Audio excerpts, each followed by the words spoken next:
Hello everyone.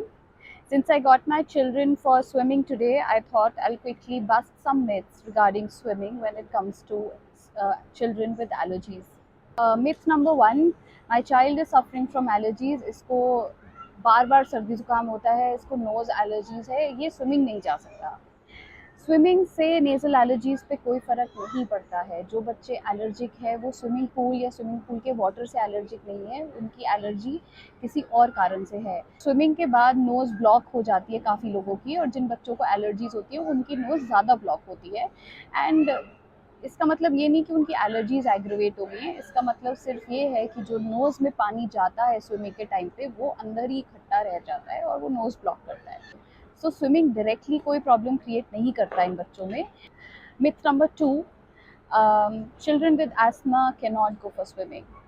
Well, it is common knowledge that children with asthma do need some kind of aerobic exercises, and swimming is considered to be the best cardio exercise for children and adults. It increases the aerobic fitness of the lung. It also decreases the morbidity caused by asthma. In जिन बच्चों को asthma होता है उनके लिए swimming अच्छा है, उनको swimming करनी चाहिए, उससे उनके लंग फंक्शंस इम्प्रूव होते हैं। Myth number three, my child has an ear infection and so he cannot go for a swim क्योंकि उसके कान में पानी नहीं एंटर हो सकता।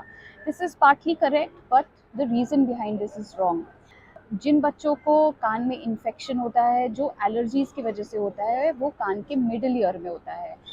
जब स्विमिंग की वजह से कान में इन्फेक्शन होता है वो कान के बाहर के हिस्से में होता है जिसको कि ओटाइटिस एक्सटर्ना बोलते हैं। ये दोनों रिलेटेड नहीं है। सो अगर आप अनहाइजीनिक पूल्स में जाते हैं या स्विमिंग पूल्स में जाते हैं जिनको ठीक से क्लीन नहीं किया गया है तो उसको स्विमर्स ईयर यानी कि ओटाइटिस एक्सटर्ना हो सकता है। ये दोनों प्रॉब्लम्स रिलेटेड नहीं है। Make sure that the pools that you're going to are clean, hygienic. Teach your children a pool etiquette so that hygiene is maintained. They must take a shower before they enter the pool. They must take a shower after they leave the pool. Please take your child for swimming. Let them enjoy the summer vacations. Let them enjoy the good part of summers, and be less fearful so your child will also be less fearful. Thank you.